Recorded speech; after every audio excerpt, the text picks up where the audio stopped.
بسم اللہ الرحمن الرحیم بسم اللہ الرحمن الرحیم الحمد للہ رب العالمین والصلاة والسلام علی اشرف الانبیاء والمرسلین وعلی اہل بیتہ الطیبین الطاہرین المعصومین۔ عزیز طلبہ السلام علیکم ورحمۃ اللہ وبرکاتہ۔ شرح علوم اول کے درس نمبر 31 میں عصیر عنبی کی نجاست اور اس کے علاوہ جو نجاسات ہیں ان کے احکام بیان ہوں گے۔ تو اس درس کے مطالب کا خلاصہ یہ ہے کہ عصیر عنبی کی نجاست کے بارے میں تحقیق پیش کی جائے گی، اس کے بارے میں جو اقوال ہیں اور جو شہید ثانی کا تبصرہ ہے اور اس کے بارے میں جو دلیل وغیرہ سے استدلال کیا جاتا ہے ان کو پیش کیا جائے گا، اور آخر میں ٹوٹل جو نجاسات ہیں ان کے شریعت میں احکام کیا ہے ان کے بارے میں بھی بحث کی جائے گی۔ سب سے پہلے عصیر عنبی کی نجاست کی تحقیق کے بارے میں جو عبارت پیش کی گئی ہے اس کو یہاں پر دیکھتے ہیں۔ شہید ثانی فرماتے ہیں وَلَمْ يَذْكُرِ الْمُصَنِّفُ هُنَا مِنَ النَّجَاسَاتِ الْعَصِيرَ الْعِنَبِيَّ اذا غلا واشتد ولم يذهب ثلثاه لعدم وقوفه على دلیل يقتضي نجاسته كما اعترف به في الذکر والبیان۔ شہید ثانی فرماتے ہیں کہ مصنف نے یہاں پر نجاسات میں عصیر عنبی کو ذکر نہیں کیا۔ مصنف یعنی شہید اول، ہونا یعنی لمع میں، شہید اول نے اپنی کتاب لمع میں نجاسات میں عصیر عنبی کو ذکر نہیں کیا۔ عصیر عنبی یعنی انگور کا جو شیرہ ہو، انگور کا جو نچوڑ ہوتا ہے، جو پانی ہوتا ہے اس کو عصیر کہتے ہیں۔ نچوڑ، عصیر نچوڑ ہوتا ہے، جوس ہوتا ہے۔ عنبی جو کہ انگور کا ہوتا ہے۔ اذا غلا واشتد، جب اس میں غلیان آ جائے، جوش آ جائے، آگ یا شدید گرمی کی وجہ سے اس میں ابال آ جائے، جوش آ جائے تو وہ نجس ہو جاتا ہے۔ واشتد یعنی اس میں گاڑھا پن آ جائے۔ ولم یذهب ثلثاه، جب تک اس کے 2/3 حصہ بھاپ نہیں بن جاتا، اڑ نہیں جاتا، ختم نہیں ہو جاتا تو وہ کیا رہتا ہے؟ نجس رہتا ہے۔ لعدم وقوفه على دلیل یقتضی نجاسته، شہید اول نے لمع میں عصیر عنبی کو، اس عصیر عنبی کو کہ جس میں جوش آ چکا ہو اور 2/3 اس کا ختم نہ ہوا ہو، اس کو نجاسات میں شمار نہیں کیا۔ کیا وجہ تھی جناب؟ لعدم وقوفه على دلیل یقتضی نجاسته، چونکہ انہیں اس کی دلیل نہیں ملی۔ لعدم وقوفه، ان کو نہیں ملی، على دلیل، دلیل یقتضی نجاسته، جو اس کی نجاست کا تقاضا کرتی ہو۔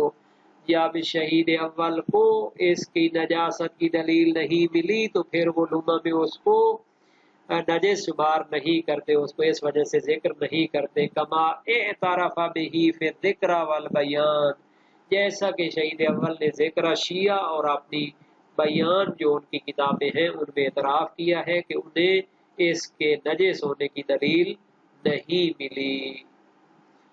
لیکن سیاتی ان ذہاب ثلثیہ مطہر، لیکن جناب علی بعد میں جو باتیں ہونے والی ہیں ان میں آنے والا ہے کہ شہید اول کہتے ہیں کہ جب عصیر عنبی سے 2/3 کیا ہو جاتا ہے؟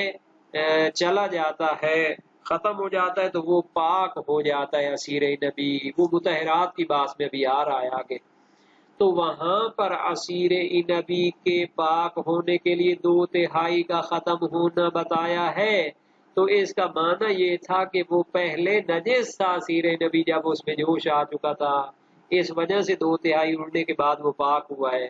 تو شہید اول کو اپنی اس بات کے ساتھ جو ہے نا جی کیا ہے رہنا چاہیے تھا، اور ادھر اس کو نجاسات میں ذکر کرنا چاہیے تھا۔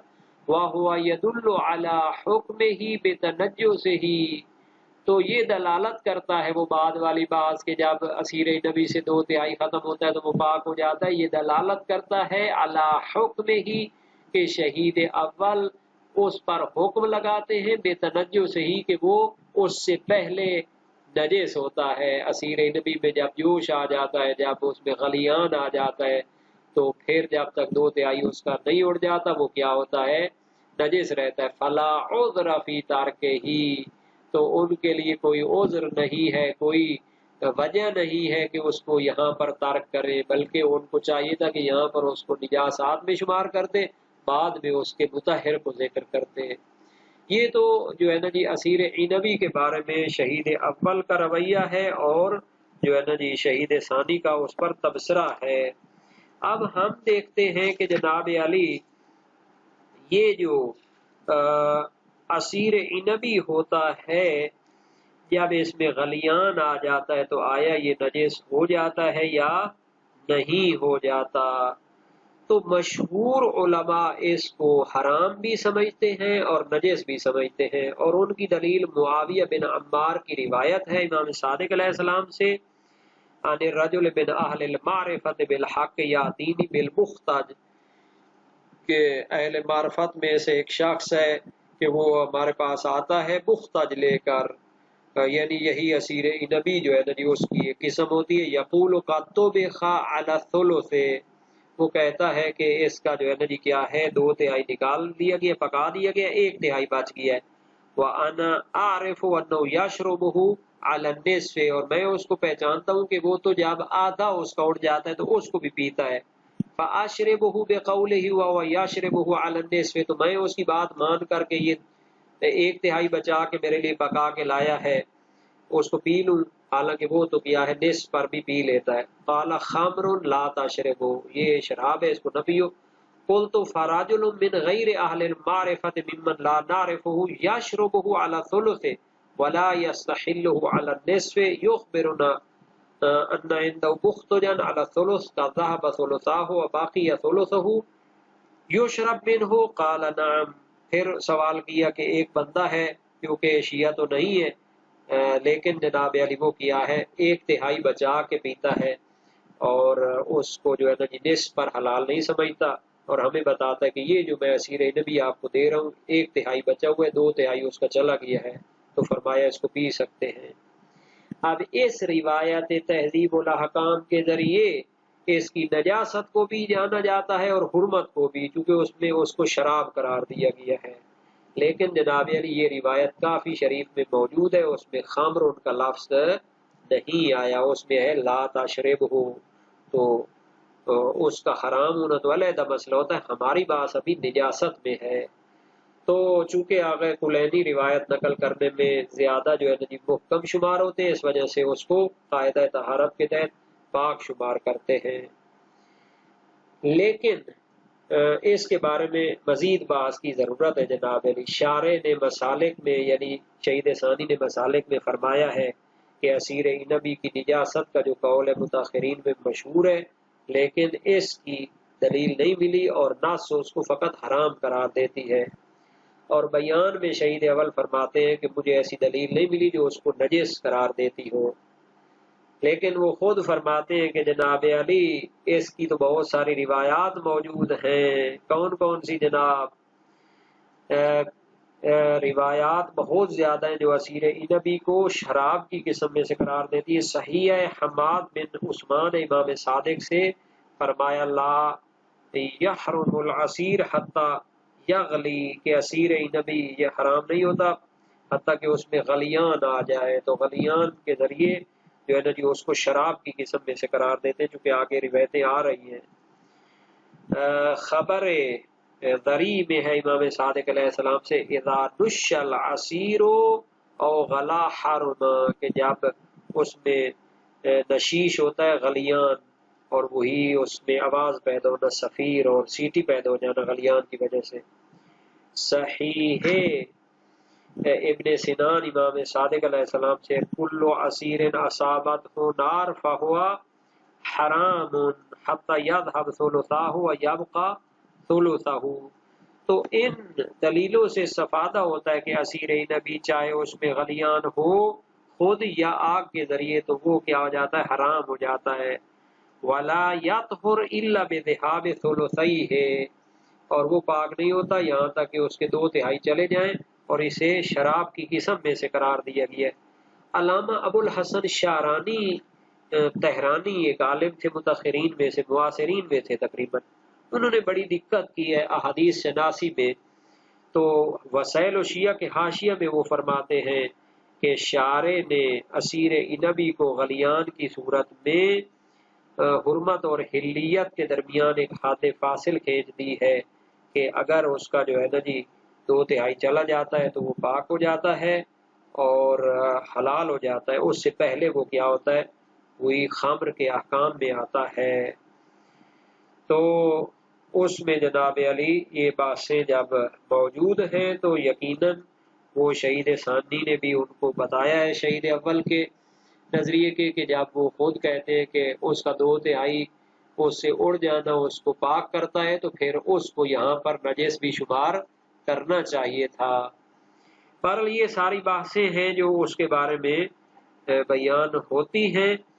اب ہم آتے ہیں جناب علی ایک جملہ جو رہ گیا تھا شہید کے تبصرے میں، وَقَوْنُهُ فِي حُكْمِ الْمُسْكِرِ كَمَا ذَكَرَهُ فِي بَعْضِ كُتُبِهِ لَا يَقْتَضِي دُخُولَهُ فِيهِ حَيْثُ أُطْلِقَ وَإِنْ دَخَلَ فِي حُكْمِهِ حَيْثُ يُذْكَرُ۔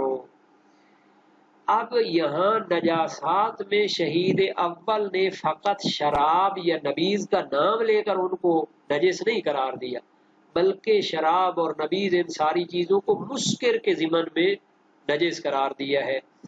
تو اس جناب علی اسیر نبی جوش کھائے ہوئے اسیر نبی کا حکم مسکر میں ہونا، یعنی نشہ آور چیز کا حکم کیا ہے کہ وہ نجس بھی ہوتی ہے اور کیا ہے، حرام بھی ہوتی ہے۔ کما ذکرہ فی بعض کتب، جیسا کہ شہید اول نے اسے اپنی بعض کتابوں میں ذکر کیا ہے۔ تو شہید اول نے اپنی بعض کتابوں میں ذکر کیا ہے کہ مسکر جو ہوتا ہے وہ کیا ہوتا ہے، نجس ہوتا ہے اور حرام ہوتا ہے، اور یہ جو اسیر نبی ہے غلیان شدہ یہ بھی اس کے حکم میں ہے۔ تو اس طرح جناب آغا شہید اول نے اپنی لمح میں مسکر کے عنوان سے نجس بیان کیا ہے، تو یہ اسیر نبی غلیان شدہ بھی اس کے حکم میں داخل ہو سکتا ہے۔ شہید ثانی فرماتے ہیں اس طرح اگر کوئی کہے کہ اسیر نبی حکم مسکر میں ہوتا ہے، اور یہ خود شہید اول نے بھی اپنی بعض کتابوں میں اس طرح بیان کیا ہوا ہے، لا یقتضی دخولہ فیہ حیث اطلق، کہتے ہیں کہ یہ تقاضا نہیں کرتا کہ اسیر نبی وہ اس حکم نجاست مسکر میں بھی شامل ہو، حیث اطلق، جب اس حکم کو مطلق بیان کیا جائے، کیونکہ مطلق جب بیان کیا جاتا ہے تو پھر اس کے بارے میں نہیں سمجھا جاتا کہ اسیر نبی کو بھی اس میں کیا کر لیا، انہوں نے شامل کر لیا ہے۔ کیوں جناب علی؟ وَإِن دَخَلَ فِي حُكْمِهِ حَيْثُ يُذْكَرُ، جب جناب علی اس کو ذکر کیا جاتا ہے تو پھر یہ اس کے حکم میں تو داخل ہوتا ہے۔ حکم کون سا ہے جناب؟ حکم مسکر میں یہ شامل ہوتا ہے، یہاں پر اس کو ذکر کیا جائے خصوصی طور پر، لیکن جب نجاسات کے باب کو بیان کرنا ہو تو یہ اس میں شامل نہیں ہوتا۔ جب بطور مطلق مسکر کو ذکر کیا جائے تو یہ اس میں شامل نہیں ہوتا۔ تو یہ جو شہید اول کے بارے میں ایک تعویل ہو سکتی تھی اور اشکال ہو سکتا تھا کہ شاید مصنف کا عذر یہ ہو کہ اسیر نبی نجاست کے اعتبار سے حکم مسکر میں ہے، جب مصنف نے مسکر کو بیان کیا تو پھر اسیر نبی کو ذکر کرنا لازم نہیں، تو پھر اس کا جواب دیتے ہیں کہ جناب علی جب وہ مطلقاً ذکر ہو تو پھر اس میں یہ شامل نہیں ہوتا، اور یہاں پر اسیر کو ذکر کیا جائے، یذکر سے مراد اسیر ہے، جہاں پر اسیر نبی کو ذکر کیا جائے تو پھر وہ حکم مسکر میں شامل ہوتا ہے، لیکن جناب جب مسکر کو بطور مطلق ذکر کیا جائے تو پھر وہ اس میں اسیر نبی شامل نہیں ہوتا، بلکہ اس سے زیادہ تر مراد وہی شراب نبیذ چیزیں مراد لی جاتی ہیں۔ تو خلاصہ یہ ہے کہ اگر لما کی عبارت میں اس طرح ہوتا المسکر وما فی حکم ہی، تو وما فی حکم ہی کے ضمن میں اسیر اس میں شامل ہو سکتا تھا اور اسے علیحدہ بیان کرنے کی ضرورت نہیں ہے، لیکن اگر فقط المسکر کہیں تو پھر اسیر نبی اس میں شامل نہیں ہوتا۔ یہ اس بات کا خلاصہ ہے کہ یہ کوئی طویل نہ کرے۔ اب آتے ہیں نجاسات کے احکام کے بارے میں۔ وَهَذِهِ النَّجَاسَاتُ الْعَشْرُ يَجِبُ إِزَالَتُهَا لِأَجْلِ الصَّلَاةِ عَنِ الثَّوْبِ وَالْبَدَنِ وَمَسْجِدِ الْجَبْهَةِ وَعَنِ الْأَوَانِي لِإِسْتِعْمَالِهَا فِيمَا يَتَوَقَّفُ عَلَى طَهَارَتِهَا وَعَنِ الْمَسَاجِدِ وَالضَّرَائِحِ الْمُقَدَّسَةِ وَالْمَصَاحِفِ الْمُشَرَّفَةِ۔ نجاسات کے بہت سارے احکام ہیں۔ شیخ انصاری کی جو مقاصد ہے ان میں پہلی جو بات ہے وہی انہی نجاسات کے بارے میں ہوتی ہے۔ بہت سارے احکام ہیں، یہاں پر شہید اول اور شہید ثانی نے کچھ کی طرف اشارہ کیا ہے۔ ان میں سے اہم ترین حکم یہ ہے کہ ان 10 نجاسات کو واجب ہے ازالتھا، ان کو زائل کرنا، لأجل الصلاۃ، نماز کے لیے، عن الثوب والبدن، درج ذیل چیزوں سے ان کو زائل کرنا اور ان کو پاک کرنا ضروری ہوتا ہے۔ یہ نجاست کا سب سے بڑا حکم یہ ہے کہ یہ جناب علی ان کو پاک کرنا پڑتا ہے، بدن سے، کپڑے سے اور برتن وغیرہ سے، اور جناب علی جن چیزوں میں طہارت شرط ہوتی ہے۔ تو یہاں پر اس عبارت کا معنی یہ کہ ان نجاسات داغانہ کو واجب ہے زائل کرنا، لأجل صلاۃ، نماز کے لیے، عن الثوب والبدن، کپڑے سے بھی اور بدن سے بھی۔ تو درج ذیل چیزوں سے ان کو کیا کرنا پڑتا ہے، دور کرنا پڑتا ہے۔ کپڑے پر اگر نجاست لگی ہو، بدن پر نجاست لگی ہو تو نماز کے لیے اس کو پاک کرنا پڑے گا، وإلا نماز درست نہیں ہوگی۔ ومسجد الجبہۃ، اور یہاں پر سجدہ کیا جاتا ہے زمین کا وہ حصہ بھی کیا ہونا چاہیے، پاک ہونا چاہیے۔ جس پر پیشانی کا وہ حصہ لگتا ہے کہ جس پر سجدہ کیا جا رہا ہے، تو مسجد الجبہہ سے یہ مراد ہے۔ باقی ساری جگہ کا جہاں پر نماز پڑھتے ہیں اس کا پاک ہونا شرط نہیں ہے، لیکن جس جگہ پہ پیشانی ٹیکنی ہے تو وہ پاک ہونی چاہیے۔ وَعَنِ الْأَوَانِي لِإِسْتِعْمَالِهَا فِيمَا يَتَوَقَّفُ عَلَى طَهَارَتِهَا، اور اسی طرح برتنوں سے بھی ان نجاستوں کو دور کرنا چاہیے، لِإِسْتِعْمَالِهَا، اگر ان کو استعمال کرنا ہو، فِيمَا يَتَوَقَّفُ عَلَى طَهَارَتِهَا، جن میں ان کی طہارت شرط ہوتی ہے، جن میں ان کا استعمال ان کی طہارت پر موقوف ہوتا ہے۔ مثلا اگر انسان اور عاقل بالغ نے برتن کے اندر کھانا پینا کرنا ہو تو پھر برتن پاک ہونا چاہیے، نہیں تو اس کے اندر غذا ڈالیں گے تو وہ بھی نجس ہو جائے گی، اور نجس غذا کا کھانا پھر حرام ہوتا ہے۔ برتنوں سے بھی نجاست کو دور کرنا واجب ہے، لِإِسْتِعْمَالِهَا، جب ان کو استعمال کرے، فیما یتوقف، جن میں وہ موقوف ہوتا ہے، علی طہارتها، جن میں وہ استعمال موقوف ہوتا ہے ان برتنوں کی طہارت پر۔ اسی طرح وضو یا غسل کا پانی ان میں لینا ہو تو وہ بھی پاک ہونے چاہیے، چونکہ اگر نجس برتن میں پانی لے کے جسم پر ڈالیں گے تو پھر وہ بھی پاک نہیں ہوگے، الٹا نجس ہو جائے گا بدن بھی۔ وَعَنِ الْمَسَاجِدِ، اسی طرح نجاسوں کو دور کرنا واجب ہے مسجد سے۔ مسجد جو اللہ تعالیٰ کا گھر ہوتی ہے اس کو نجس نہیں کر سکتے، اور اگر اس میں نجاست پڑ جائے یا لگ جائے تو ان کو پاک کرنا بھی واجب ہوتا ہے۔ وَالذَّرَائِحِ الْمُقَدَّسَةِ، اسی طرح جو ہے مقدس زری جو ہوتی ہے، مزار جو ہوتا ہے، اس کو بھی پاک کرنا ضروری ہے۔